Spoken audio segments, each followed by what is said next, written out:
You're listening to Flip Empire, the show committed to helping real estate entrepreneurs who want to build their empire without sacrificing their life. Your success and freedom starts now with your host, Alex Pardo.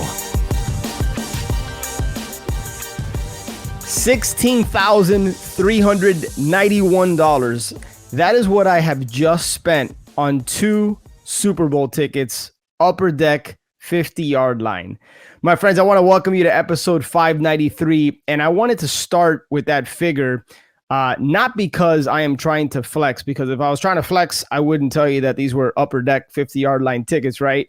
I'd be telling you I got like lower bowl, and I got, field passes, and I get to meet the players and the whole nine, right? But that's not what I'm about. That's just the truth. Now, you may be hearing that and thinking you have absolutely lost your mind. Why in the world would you spend almost $17,000 on a football game that lasts 3, maybe 4, 4.5, 5 hours with all the Super Bowl festivities? Why in the world would you spend almost 20 grand on a football game?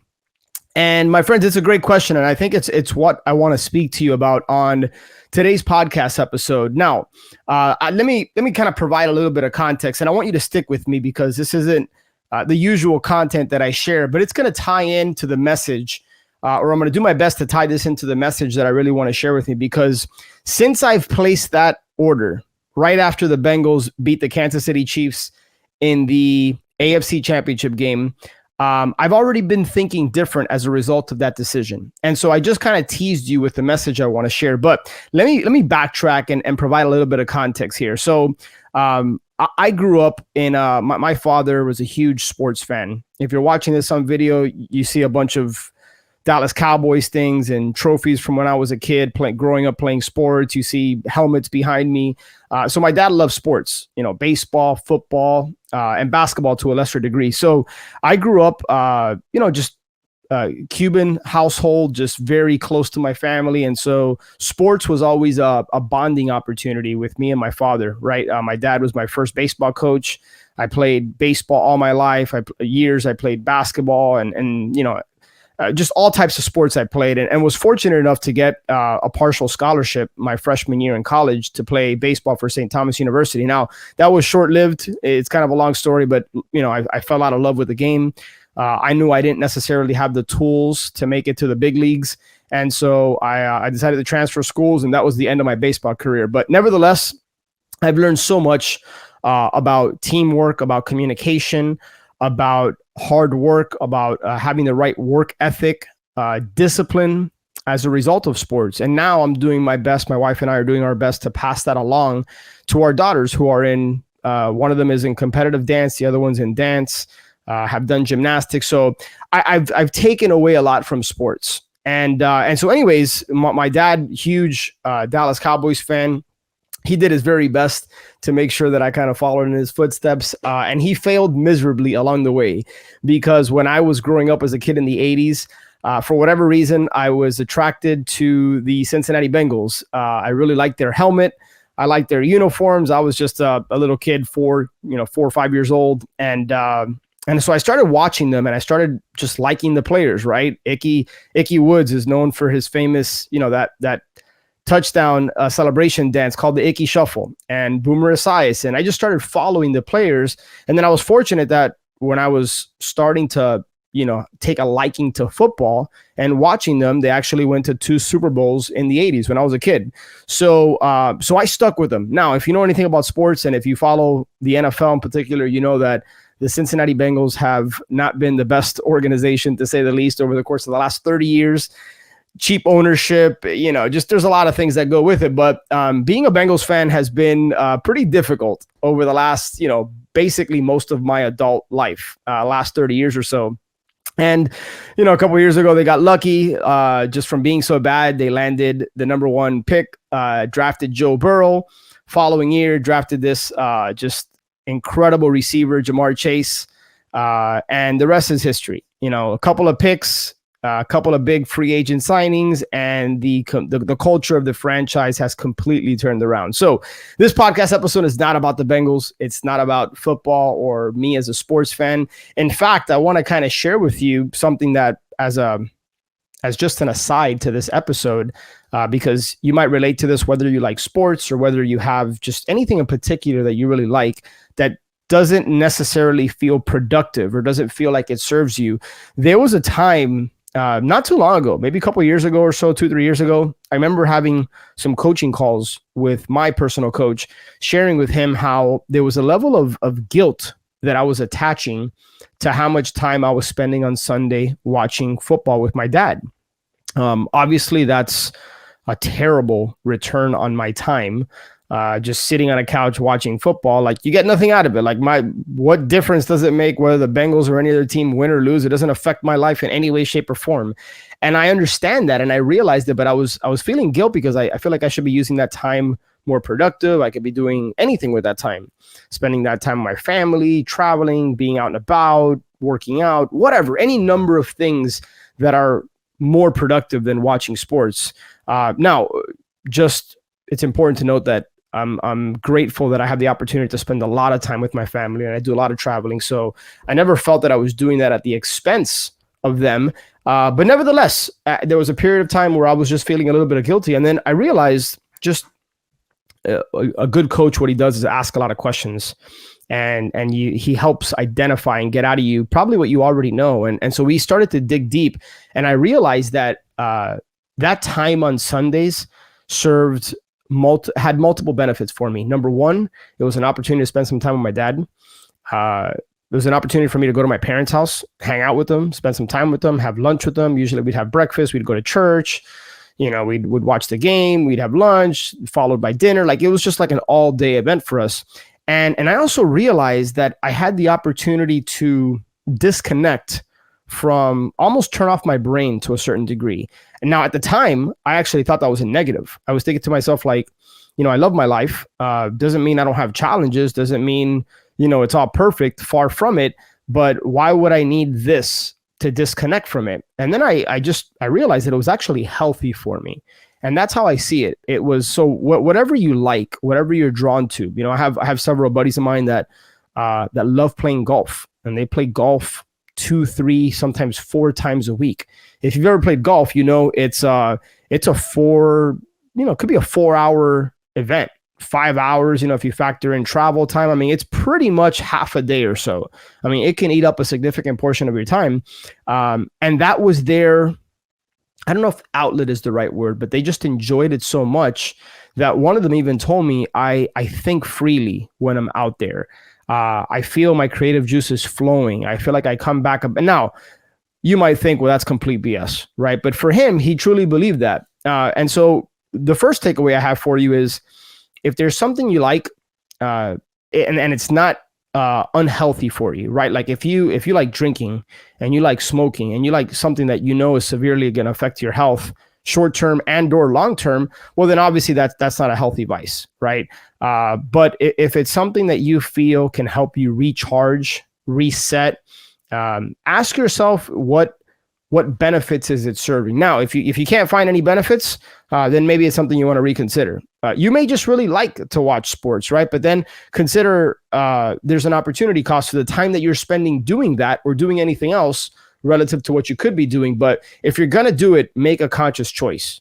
It doesn't serve you to feel guilty about it. And that's what I had to kind of learn the hard way, that, hey, if I chose to do this, it was a conscious choice and I believed in the benefits. And if anything, I wanted to spend more time with my dad. Now, I will tell you that I used to on Sundays, it was like all about watching football with my dad. Now that's not the case. Now I might watch, I watch the Bengals and that's about it. I don't even watch Sunday night games, Monday night games, Thursday night games, nothing like that, right? So I've significantly decreased the amount of time I watch, spending time watching football, because quite honestly, I don't want to be on a couch all day watching football. Like, that's just not my idea of fun. But at one point in my life, it was.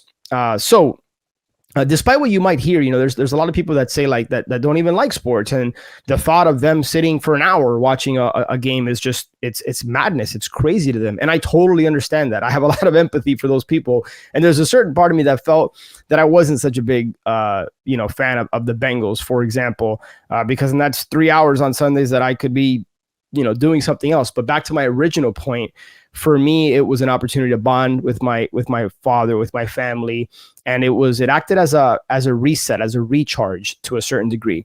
Now, I want to kind of loop this back to the $16,391 that I decided to spend on for my wife and I to go to the Super Bowl in Los Angeles. I believe it's February 11th or 12th or 13th, whatever that Sunday is, whatever Super Bowl Sunday is. So I go to my parents' house. The Bengals have had a great year, great run. Hadn't won a playoff game in 31 years. A couple weeks ago, they faced the Las Vegas Raiders. They won that game, got that monkey off their back, and then they were headed to Tennessee. Number 1 seed, playing in their house. We were 3.5, 4-point underdogs. And one thing led to another. Joe Burrow got sacked 9 times and somehow still found a way to win. And by the way, I could create numerous podcast episodes on just the mindset, the grit, the perseverance that kid has at such a young age to lead his team to the Super Bowl in his second year, particularly after going through major, knee reconstructive surgery. But anyways, they beat the Titans, and then they're on to the Chiefs, right? The Chiefs, who have been to, I think it was 3 AFC championship games in a row, 2 Super Bowls in a row, or 3 Super Bowls in a row, and they've won 1 or 2 of them. I forget. But anyways, Patrick Mahomes, just amazing team, right? And they go to Arrowhead in Kansas City, which is one of the toughest places to play, and it's considered one of the loudest in the NFL, if not the loudest.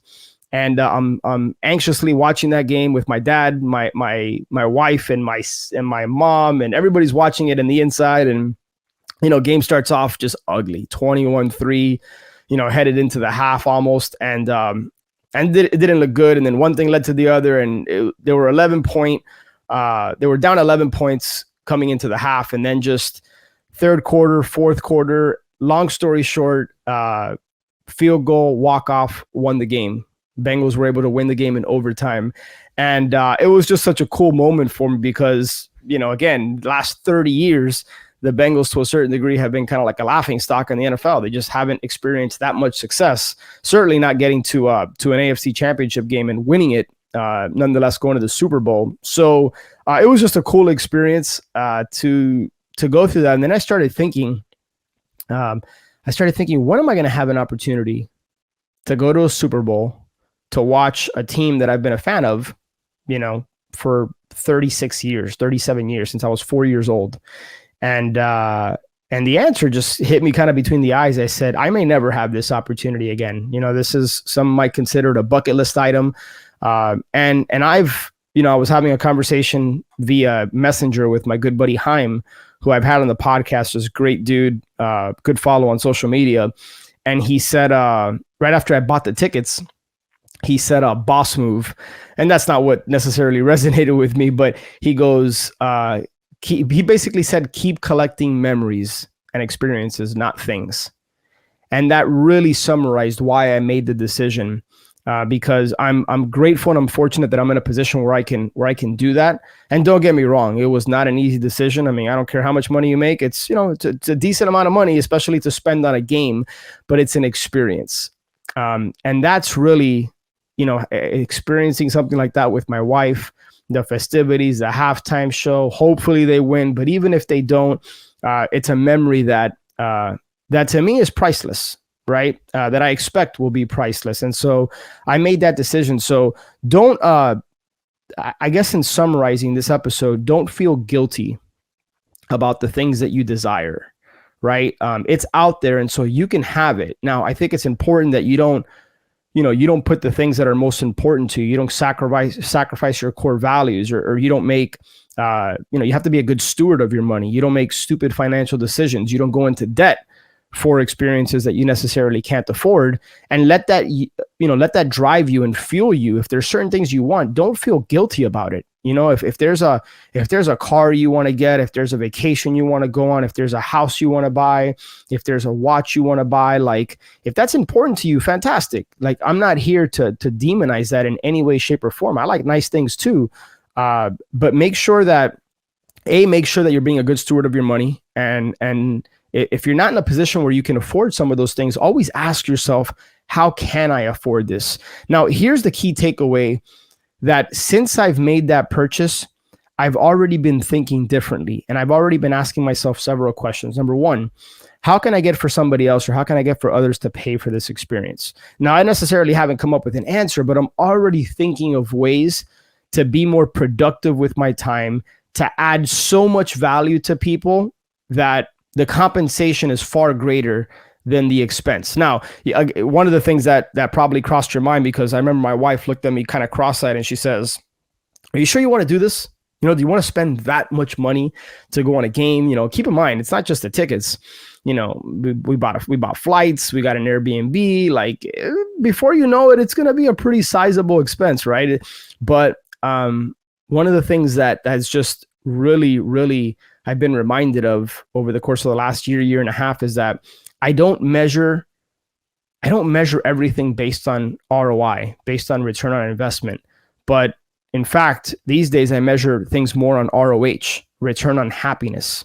And so while that money is not a return on my investment, number one, it can be if I think the right way, if I ask myself the right questions and I ask myself, how can I turn this liability into an asset? And I'm already thinking of ways to do that. And I'll share with you on future episodes what I decide and what I come up with. But what's the return, this money, what kind of return on my happiness is it going to give me? And that's really what I want you to walk away with. So there was a couple messages kind of woven in and out of this episode that I hope you draw from. But tag me on social media if you're not a Los Angeles Rams fan. Then root for my Bengals. Send me good vibes, because while I'm gonna enjoy this experience with my wife either way, I think I'd enjoy it a lot more if they came out with a W. So tag me on social media, share this podcast episode with a friend or family member or somebody who you think it might mean something to, and then that would mean the world to me. So appreciate you, and I look forward to a future episode on the Flip Empire Show.